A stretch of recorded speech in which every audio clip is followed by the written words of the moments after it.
All right. Well, good evening. So I think that Jerry is taking over next week, right, Jerry? So you'll get a bit of reprieve from the way that my mind works, which, as I said before, is hamsters pulling strings and chasing rabbit holes, and it's not always pretty. But in any event, we are going to wrap up 1 Timothy tonight. And it's going to be a bit of a sprint because volume-wise, we have a lot to get through. We've not covered but 2.5 chapters, but really we've covered what I think is the core, and especially the issue that most people in the church would think, actually probably in the whole Bible, probably the scriptures that most people discuss and argue about the meaning of. But in any event, let's, and we tried this, so it is going to work. I just may have to jump every time. There we go. So I promised Frida I would do this, and I did it last week. But I think, Frida, maybe you weren't feeling well or whatever it may be. So I want to make sure that we do this. And we'll just do a quick recap of what we talked about last week. And we ended kind of abruptly, and there was some good discussion at the end, so I want to make sure that maybe we just sort of re-till this ground real quick. But we laid the foundation for this discussion by looking back at the Genesis account, and like I said, there's not a whole lot as far as definitive principles that we can get from that black and white letter, principles from the Bible, but we said that there are a few things we notice. And I want to focus on Genesis 2 and 3 real quick, which is probably most important for what we were talking about. But, men and women are different. God makes them differently. The narrative, the history that God chose says that men and women are different, and God treats them differently. We see that in the Genesis 2 account. And remember, that is pre-fall, right? So that is something that predated the fall of man. This difference is not a result of sin. It's something, it was the original intention of God. It was original creation.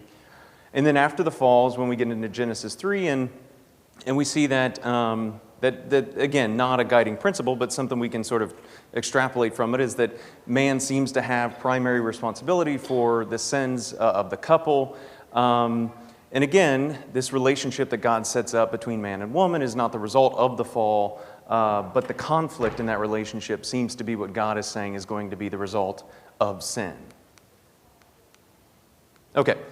Again, I just want to get through this real quick, but we looked at 1 Corinthians 11, and again, we're just sort of setting up that structure of what God expects from us or what He has intended. And again, in 1 Corinthians, we are in the house, right? We're in that husband-wife relationship. We've not yet moved into the church, but Paul extrapolates on those sort of foundational ideas that we get from Genesis, and he says that there is this framework of headship that God expects, and it's not again, a top-down, oppressive framework of leadership. It is a bottom-up submission and love, right? And he says that God is the head of Christ, Christ is the head of man, man is the head of woman, of his wife, right? So within the home, God sets up this, or Paul says that God expects this framework, right? And again, it's all rooted in this idea of submission to one another. Okay. So then we worked over into 1 Timothy 3, and we'll start with the elders. And this is where we start to get into the church relationship and what God expects from us in the church. And we talked first about the elders, and we said that the elders, we lay out all of these qualifications of what an elder needs to be, but we see that this role of elder in the church is a male role, right? This is something that in the text, in the Greek, it is masculine, it is a male role, it's an expectation that this role be filled by men in the church. And I mentioned this before, but throughout the Bible narrative, there is a preference for a strong male leader, right? So in any event, that's one of the black letter principles that you get out of this, is that the eldership, that role is supposed to be a male role. And the one thing that's interesting is this elder role compared to the role of deacons, we get this, really the only difference is this ability to teach. And we talked about it last week that if the eldership is, as the Bible says, for men in the church, and teaching is an elder thing, well, what does teaching mean? And we saw where Priscilla and Aquila, just as one example of a woman teaching in the Bible, right? We saw where Priscilla and Aquila are teaching to Apollos, right? So clearly there's some like spectrum of teaching that happens, right? So it's not all ministry that is this quote unquote teaching that only elders can do or that elders should be doing. There's some spectrum. So we need to like keep this in context, because you can take this and you can run with it and you can say, well, women should never teach because women shouldn't be elders. And so we got to really make sure that we're paying attention, because it can go too far egalitarian and it can go too far toward the patriarchal side, right? So we got to be careful. But there's clearly some sort of teaching that should be, or that God expects to be reserved for the elders or for the men in the church. And that's going to get us, when we get into 1 Timothy 2 here in just a second, maybe help to flesh that out. We also talked about deacons. And again, there's a list of qualifications. And I said, this is where for me it starts to get a little bit gray, because I just don't know. And I read this and studied this with the baggage of how I was raised, and it's tough to have your the things that you've thought were like canon kind of question, because when you start to look at, okay, what is the reason that we do this, or what is the reason for this, or that I believe this, it can it's hard to give up on some of that stuff. But this is where I said, when I read this, and I'm not a Greek, I just don't know the language enough to say one way or the other. But there does seem to be some support for this idea that there were female... No, let me back up. There doesn't seem to be some. There is support for the idea that women were doing these deacon roles in the first century church.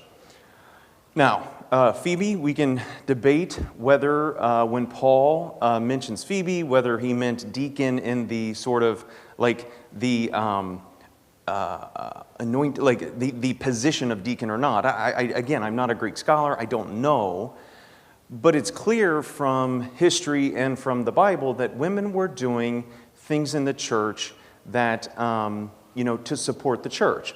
Now, the history says that maybe the role that women had in these deacon positions were maybe like narrowly tailored or focused on particular ministries, right? So I said last week, the historical context would have been that the men really didn't have access to women, especially talking in private or baptizing women or anointing women, right? There were things that because of culture, men could not do that women could do. So they could minister to the women much better than the men. So there's some historical evidence that what the women were doing was focused on women's ministry, right?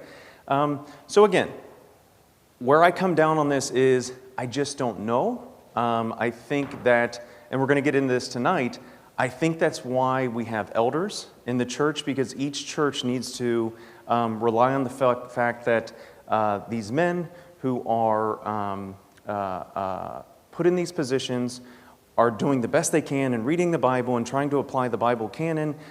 So again, that's where I kind of land on it is, like I said, it's a punt, but it's an honest punt. I just don't know. But I do think that there is support for, and certainly we have it here, we may not refer to them as deacons, but certainly we have women here that are doing some really important things that call, allow this congregation to function.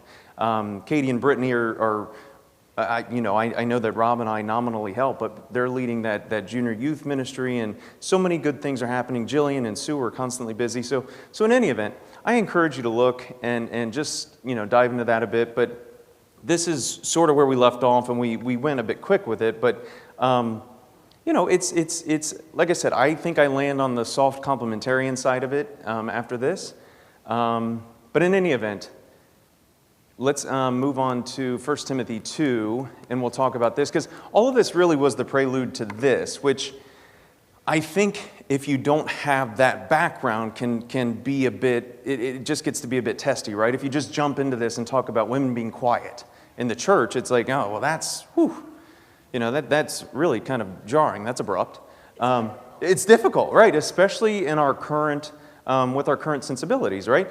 But what I said was, well, this idea of quiet, it could mean one of two things. It could mean the quietness that we see in Acts 22, or it could mean the quietness that we see in 2 Thessalonians there. It could be the audible quiet, like being audibly quiet, not talking. Or it could be that sort of peaceful, just being at peace, being peaceful, not being disruptive. I said it doesn't really matter where you land on it. I tend to think that it means the audibly quiet just because of the context.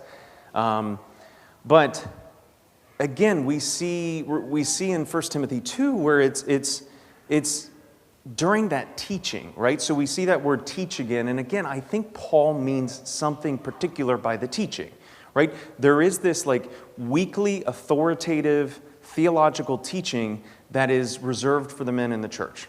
God expects men to be doing that sort of teaching in the church, and that's not a woman's role in the church. And I think that's what Paul is saying here. And so again, a couple important things. Paul limits this idea of quietness to the act of teaching. He doesn't say that women, as soon as they walk in the door, need to be quiet, right? There are, as I've already pointed out, some significant roles of women in this church, and they have amazing things to teach. They have amazing ministries. It's just that during this act, again, I think of theological, weekly authoritative teaching, it is a man thing that Paul expects to be done in the church. Okay? And it continues into verse 12. And as I pointed out, I think that this teaching is what he's referring to. Again, that authoritative teaching that we expect the elders to do. I mentioned this last week, but I mentioned it sort of in passing. Some people look at this and say that where it says that a woman is not to have or to assume authority over a man, that it's the idea of a woman usurping authority, like taking the authority from a man. And it's not pejorative here, meaning that the act of having the authority in and of itself isn't a bad thing in the Greek. Again, I'm not a Greek scholar, this is just what I was reading. So it's not the act of taking the authority, it is the having the authority in and of itself. Is not something that Paul wants to happen in the church. We talked about the Artemis cult. I don't want to spend a whole lot of time on it. Again, I don't tend to buy into the Artemis cult idea. I think it's fun. I think it's neat to think about, but I don't. One thing that I do want to mention is, we talked about this, but I think it deserves pointing out again, is a lot of people look at where Paul says, I do not permit, and they want to say, well, this means that there is a temporal and contextual limit to what's being said here.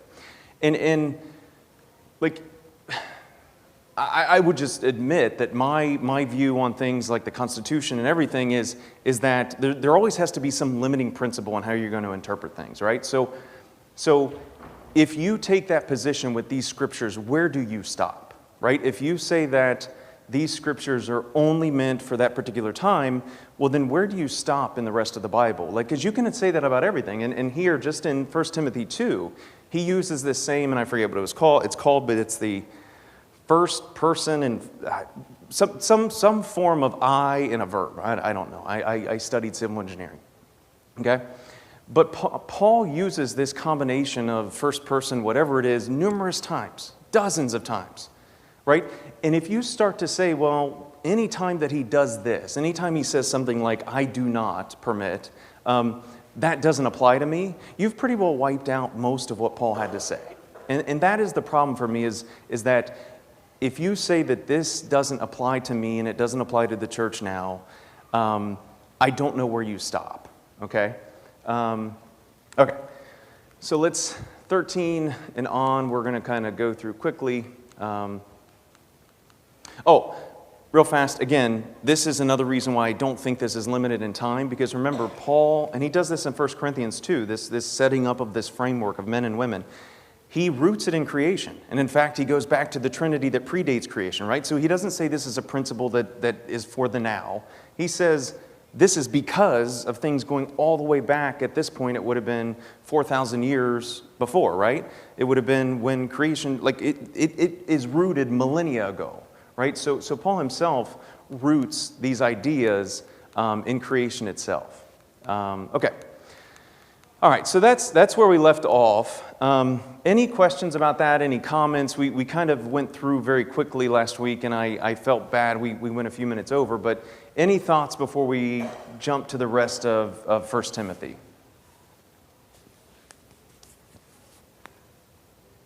Good.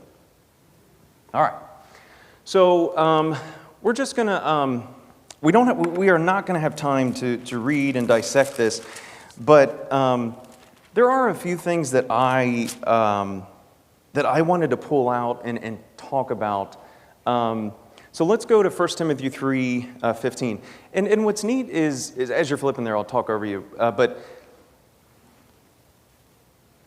this entire book, it's interesting because it's really setting out how we need to conduct ourselves when we're in these walls, right? And outside as well. But I think that and let's read verse 15 real quick. It says, actually I'll start in 14. It says, although I hope to come to see you soon, I am writing for these instructions so that if I am delayed, and this is the important part to me, you will know how people ought to conduct themselves in God's household, which is the church of the living God, the pillar and foundation of the truth. Okay, now, sidebar real quick. The church is not this building, right? Got it. Okay. The church is not this building. It is this sort of limitless, boundless group of people, and it isn't this building. But what's so interesting about this verse to me is that that there is an objective standard of how we are supposed to act when we're part of the church, right? I think especially, and I don't want to delineate like how you're supposed to dress or what you're supposed to do or this. I'm just that's not my role up here.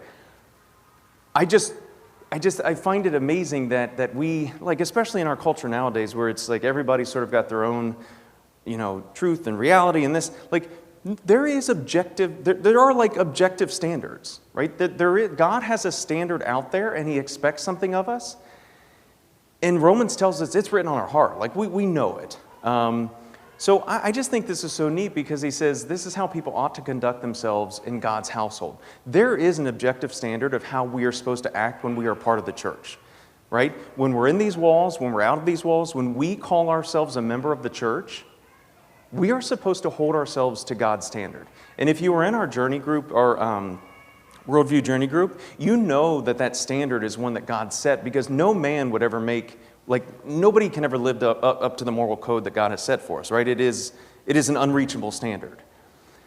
But it's just I think it's always important, especially when you start to interpret the Bible through that contextual lens, that you can read the Bible how you want, but at the end of the day, there is a set objective standard that God expects from his people. And if you claim to be a member of the church, you need to hold yourself to that standard, right? It doesn't mean you're going to live to it. It's just that there is a standard, okay? Any thoughts? I thought, as I was reading that, I was like, whew, that one kind of hits. Okay. Let's go to 1 Timothy 4, 2 through 5.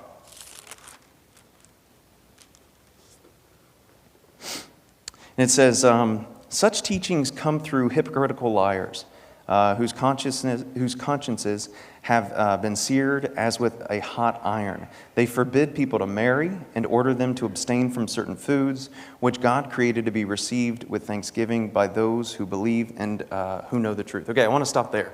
Because really, this is to me, this is two different ideas. I know that they run together and they are related, but at least in my head, two different thoughts. Somebody grab Romans 14:1 real quick. And Josh, it looks like you're flipping there. Will you read that when you get there?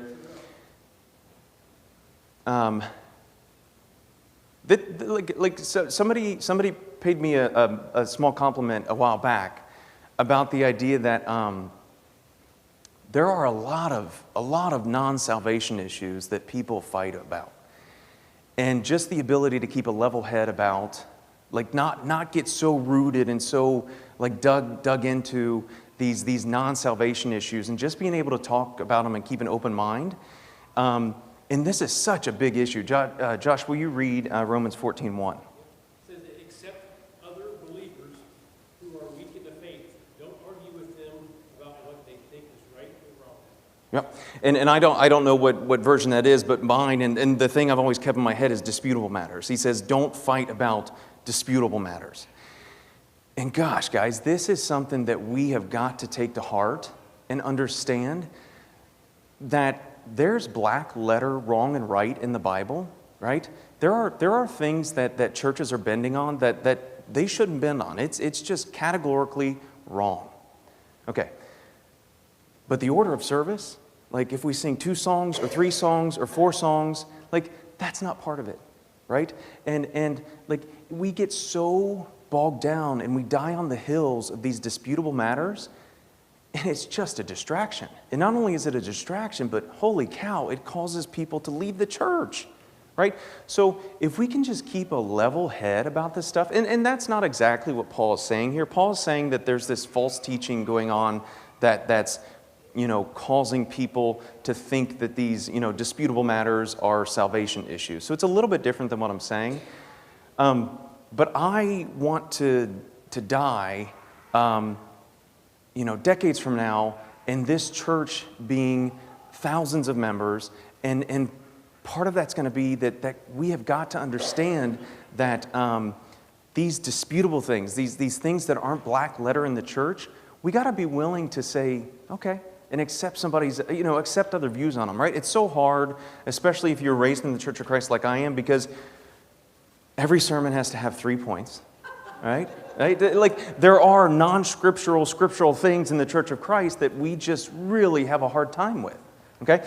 I screwed up, I say screwed up, like there's some set, I messed up communion the other day because I didn't read the bulletin, and I accidentally did the cup first. And it's not because I don't know the bread doesn't come first. It's just that when I was up there, I was nervous, and I did it wrong. And Lily chastised me about it. Lily and Riley told me, hey, you did it wrong. And I'm like, girls, come on now. So they weren't like, But it's, we just got to understand that be gracious, right? Be gracious. And we're going to see here in a second, don't bend on the black letter stuff. Don't bend on the stuff that the Bible tells us is right and wrong, but we've got to show some grace, right? So that's huge. Let's go on. Yeah, Dale.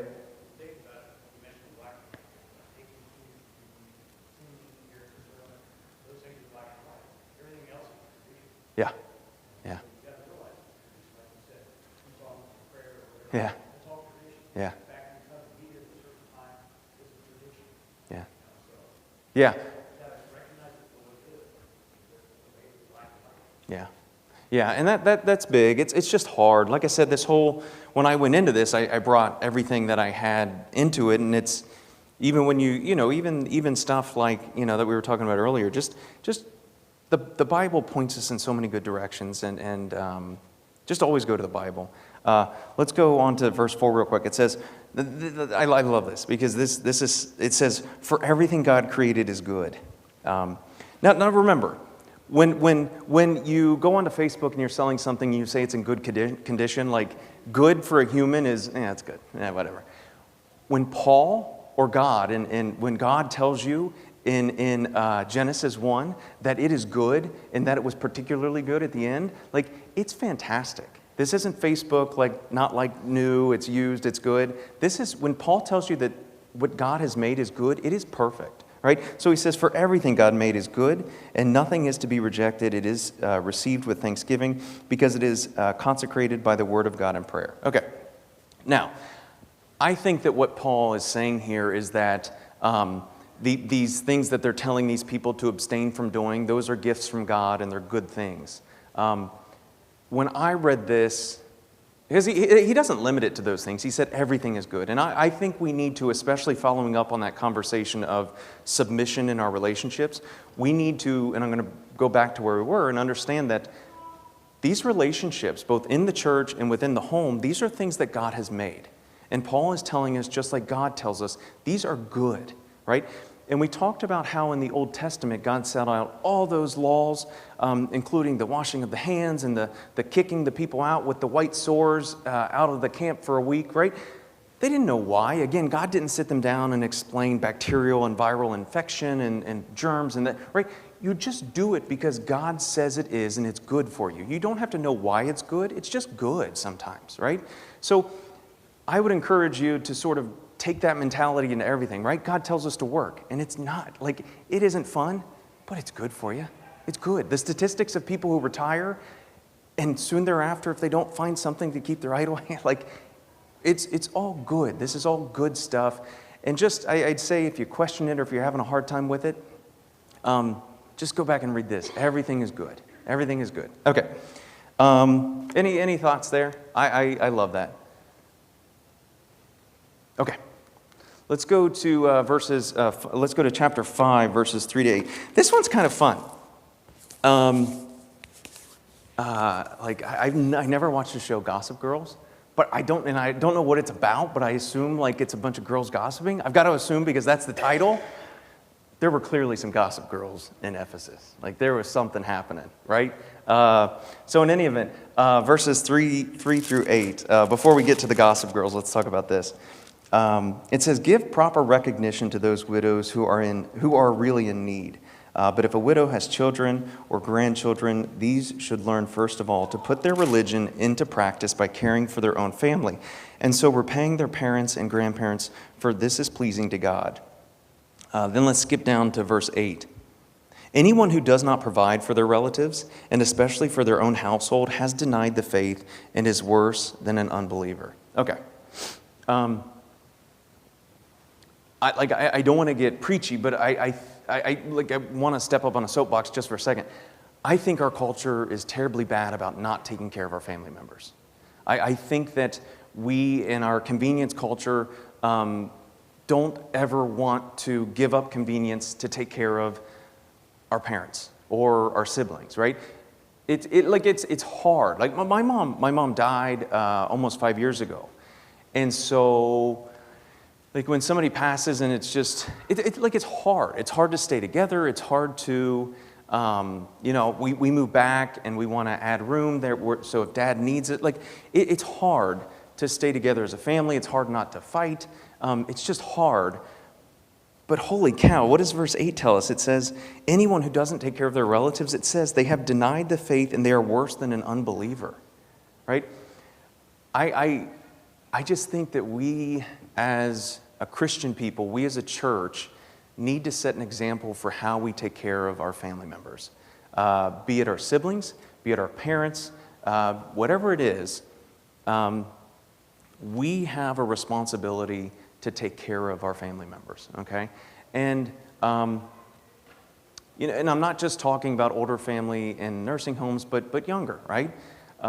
Be it our children, whatever it is, God expects us to be taking care of whoever it is, our family, and it's kind of scary.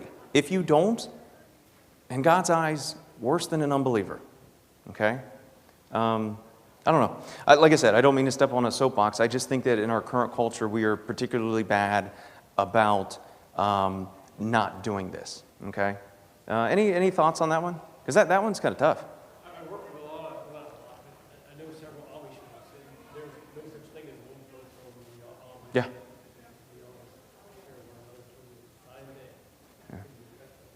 Josh said that he works with Amish folks, and in their community, there are no old folks' homes, right? And like, it's not, it isn't, my dad is by himself, and both his mom and my maternal grandmother are in memory care facilities. Like, he just can't do it at home by himself. So I'm not chastising that. I think he is, in the way that he can, taking care of both his mom and his mother-in-law. But I think that it's very easy, and taking that out of it, I think it's very easy to let petty disputes get in the way of helping our brothers and sisters, or whatever the fight is, letting it drive a wedge in between us and our siblings, or us and our parents, or whatever it may be. And I think that when we do, we are going against what God intended in His creation. And if we're not helpful to them, like I said here, it is pretty scary. He says you're worse than an unbeliever. So again, it's this humility. It's this submission, not just to your head, but to this framework, this idea that God's putting forth, Paul's putting forth, about what the church is supposed to look like, right? What the body of believers is supposed to do.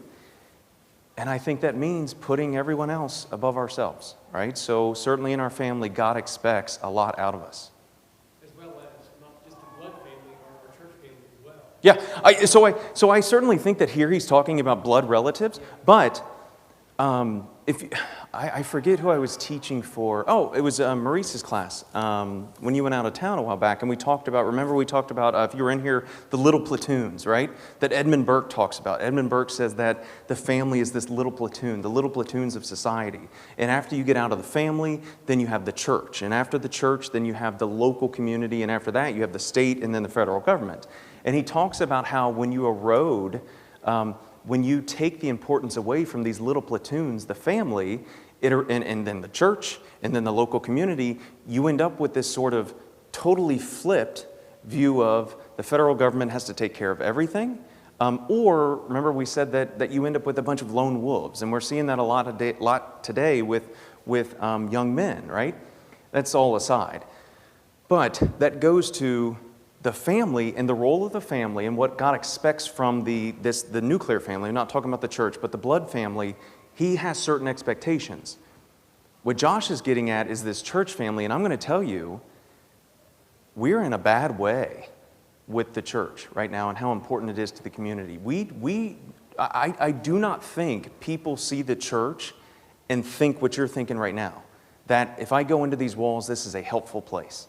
And I think that is probably one of our primary goals, is that we need people in the community to understand that if they need help, they don't need to go to the federal government. They don't need to go to the state government. They don't even need to go to Union County. They need to come to this church, and we need to have, like that I think is one of our primary goals.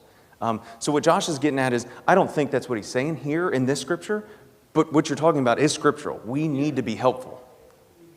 Galatians 6:10 is what I was referring to.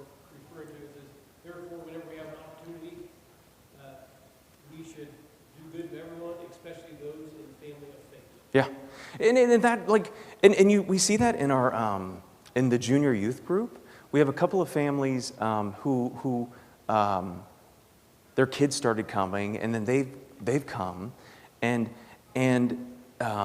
one of the families in particular, they only have one car, and when the dad works, they can't come. So Katie drives and picks the kids up and picks the mom up and brings them. And when they come, the girl's gluten-free, so Katie is always very good about making sure she has gluten-free food. And then when we have, Katie usually makes extra and we send it home with them. Like, it is just that idea of, in their head, hopefully they understand that this is a helpful place. And what's so neat is I saw the dad at Walmart last Saturday after basketball. He was in his UPS truck, and he waved, and I waved, and we said hi to each other. And the idea is just that through that being helpful, that is not like an affront to him. Like, it's not pinning him down, but it's just being helpful. And hopefully when he thinks next time, like, I need something, this is where he comes. But in any event, I think that we need to be more helpful as a church as well. I think that we've lost that. I think we need to get that back. So in any event, but he's definitely telling us here that within our blood family, we have got to be helpful. If you turn your back on a blood relative, I mean, it's not good for you. All right. Any thoughts? Okay. All right, let's go to 5:17 to 20. Real quick, before we get there, go to verse 9. I don't know. I'm interested to see what you all think about this, because I don't know what to make of it. But let's compare verse 9 to verse 11. Verse 9 says, "No widow may be put on the list." And real quick, the list was in the church. The church was supporting widows, right? So if a woman was widowed and she didn't have a job, or she needed some funding for her life, she could work for the church and they could support her, right? So this list is this list of widows who the church was supporting. And he says, "No widow may be put on the list of widows unless she is over 60, has been faithful to her husband," and he goes on. Verse 11 says, "As for younger widows, do not put them on such a list," right? And I think there's a couple, I think there's pragmatism in this, right? Young women, there are more options, but 59 is not it's not too young. But I just thought it was interesting. I mean, it made me think that, and the elders, I'm sure, are confronted with this, and they have to be very diplomatic about how they do this, but there is only so much money in the church and so many resources that can go around, and I maybe just there's some pragmatism that comes into it, but I think it's funny here that Paul's saying, hey, put these women on the list and help them, but don't put these women on the list. If you're 59 and a half, you're not on the list. You're not. So again, I just think it's kind of interesting, and he goes on to say that these younger women, their sensual desires for men would take over, and they would marry, and that would get in the way of God. But I think that the only thing I took out of it, and maybe you guys take something different out of it, but is that there is a pragmatic, again, our resources are finite in the church, and so the elders have to be very good, and they have to be good stewards with the resources that we have. So maybe it's just pragmatic, and reality sets in, and that's what he's doing here. But I don't know. This sort of gets into the Gossip Girl stuff that I was talking about earlier. There seem to have been some idlers. But in any event, anybody else take anything? I thought it was kind of fun. Okay. You all didn't think it was as fun as I did, but okay. So let's go to 17 to 20. The elders who direct the affairs of the church are worthy of double honor, especially those whose work is preaching and teaching. For Scripture says, "Do not muzzle an ox while it is treading out the grain, and the worker deserves his wages. Do not entertain an accusation against an elder unless it is brought by 2 or 3 witnesses. But those elders who are sinning, you are to reprove them before everyone, so that the others may take warning." Okay. I just want to tie this into something we talked about earlier. My sort of view of the church is that the elders were put in a position for a reason. And I think we all should defer to their decisions. Again, falling back into this hierarchy, this leadership that God set up in the church, and he tells us is a good thing, right? So when it comes to those disputable matters that we mentioned earlier, I think we need to be very careful what we say in the church. We don't need to be gossiping or spread. We have got to be careful about what we say. If we don't agree with something that's happening, the proper way to deal with it is to go talk with the elders. I think it's if you think that a decision has been made that's wrong, it's to talk to them.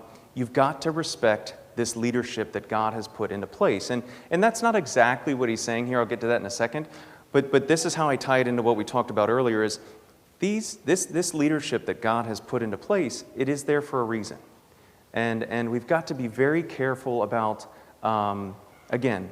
What we say to each other in the church. We do not want to undermine the elders because that is undermining, again, this leadership structure that God has put into place. Now, elders are commended, especially when they preach and teach. Jeff, there you go.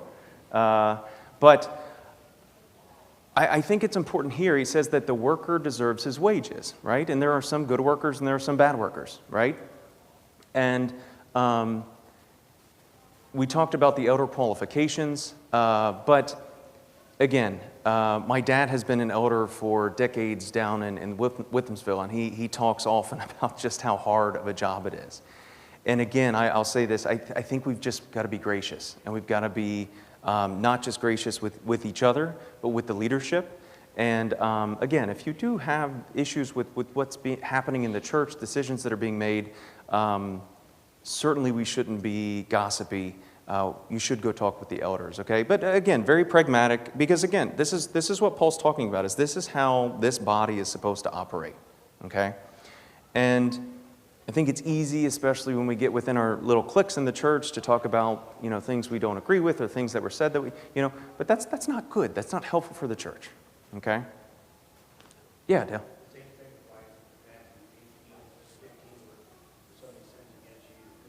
Yeah.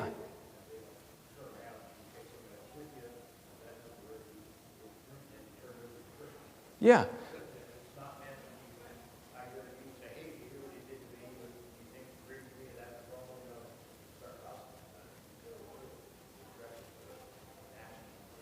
Yeah, no, that's exactly right. And the other thing I kind of skipped over here is he says, if like if you've got an accusation against the elders or an elder, then it's got to be somebody, like you've got to come with 2 or 3 people, right? 2 or 3 people have to, I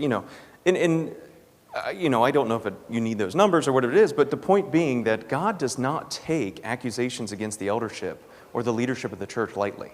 It is not something to be bandied about. It is not something to be talked about in your lunch groups or whatever it is.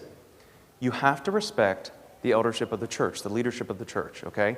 Because if you begin to undermine it, it undermines this good thing that God has put into place, okay? Yeah, Dale. Even our city, it's hard to read that. Oh, yeah. You think, am I in the wrong? Am I not seeing this right? Yeah. We probably all does. Yeah. No, I mean, we're all guilty of that, I'm certain. But it's, it is something to be talking. And the great thing about talking about it is it gets you right back here, right? If when you're talking about it, this isn't where you're going to figure it out, something's wrong. But in any event, any other thoughts? Again, very pragmatic, but... Yes, I'm going to share something that has helped me many times. When we were in Memphis, there was a man, a teacher, and because news alert, I don't always agree with the elders, okay? If it's not scriptural, yeah, you're going to hear about it. But then sometimes, I just don't think that I think they need more information. Yeah. So his thing was, the elders are my umbrella. They are to protect me. They're between me and God. And if I have a question or a comment or a concern, I go to them. And if they don't see it the same way, I'm protected. I have voiced my concern. I hope that makes sense. It sure has helped me. Yeah.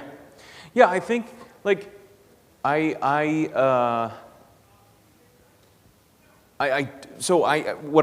way I would characterize that is like there is a deference to the eldership, right? So if the eldership is making decisions that about the decorum or the agenda, like how the church operates, things that are those sort of disputable matters, then I think we have to defer to the eldership on those issues.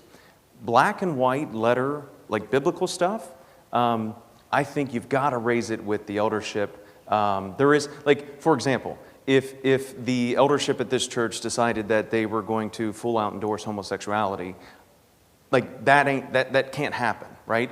And so that's like, that is black and white. That's it. And so I think that that's different, right? So I don't think you would go, like, to the extent he meant umbrella, like it protects you from God's wrath, like... Oh, no, that is not what I meant. Oh, okay, then I was misunderstanding you. I meant because we have been in a position before where not in this building, we really didn't agree with them, and it was, I would say, a scriptural matter. And, okay, well, maybe we should go to somewhere else. I think his point was, you're always going to find imperfect elders. Yeah. So rather than running here, running there, doing this, that is my protection as it relates to my relationship with God. I got you. Does that make sense? No, it does, and I think that and this gets back to what I was talking about earlier, that idea of sort of putting the church above yourself, and if I'm understanding you right, there's not going to be a church that's perfect for everyone, right?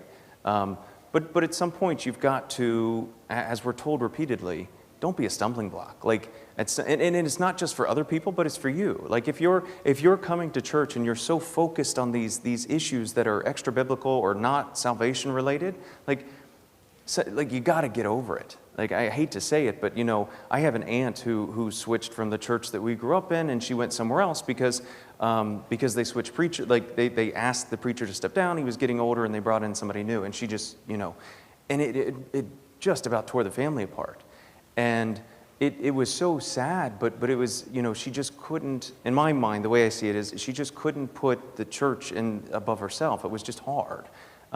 So I think that's the point, is that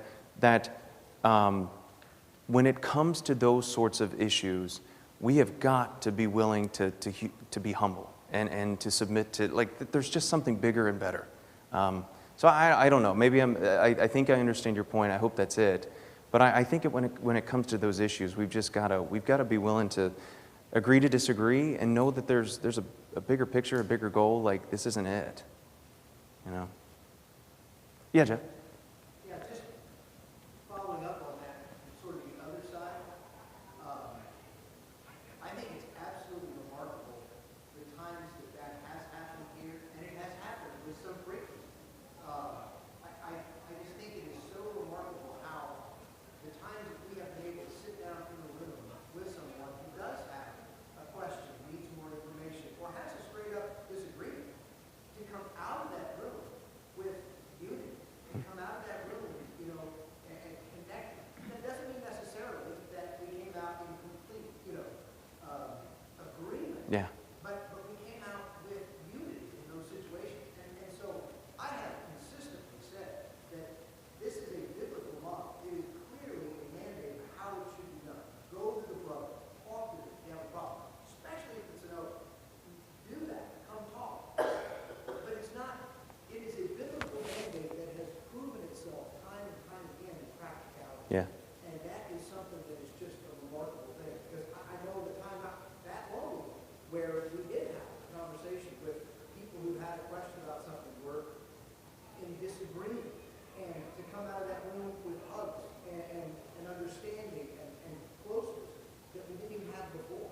And it's a remarkable thing. So I truly believe that if people will bring those concerns and share and talk about them, what the end result can be is so much greater than we imagine.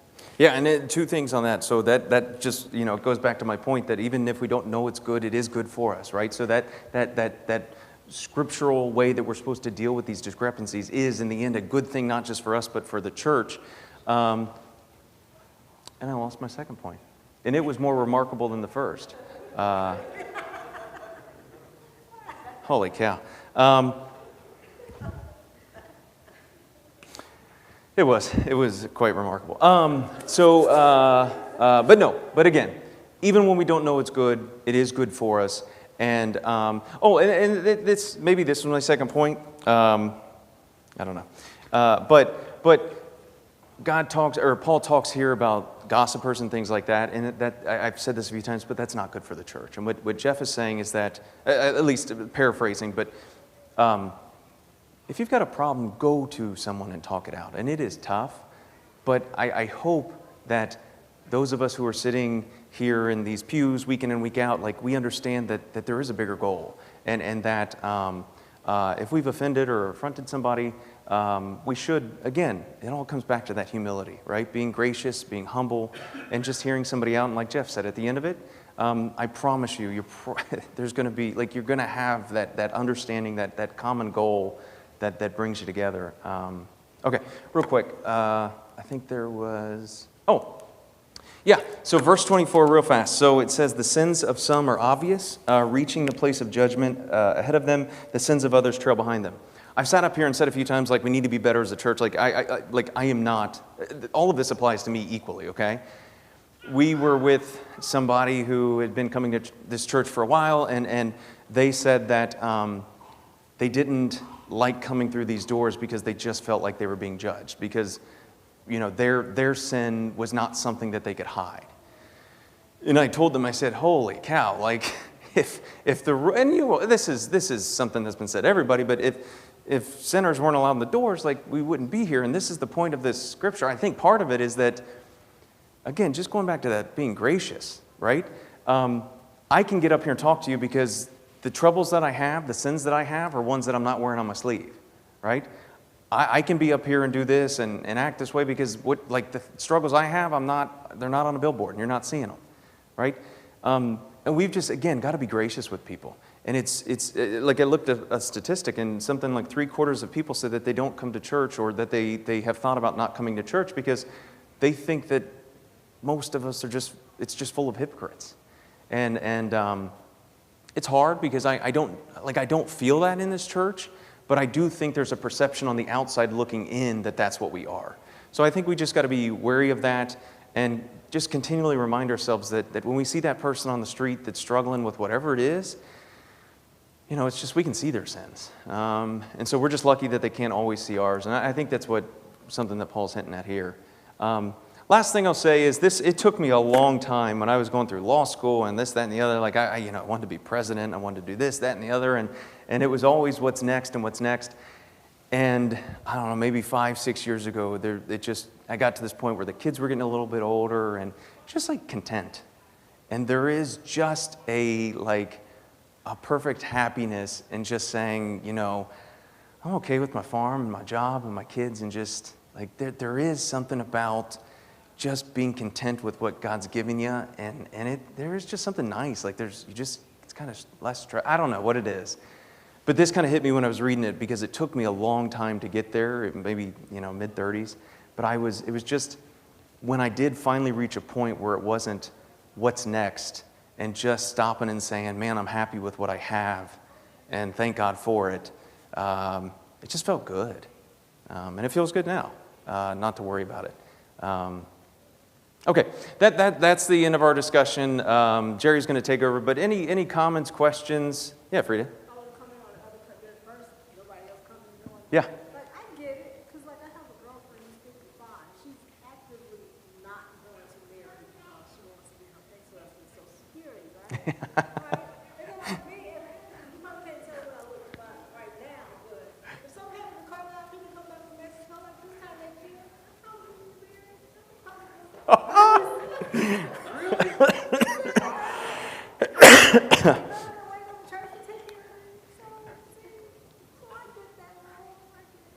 I've told Katie that if she remarries, I will haunt her. So I told her she's my girl. So sorry, Carl. Something's not happening to her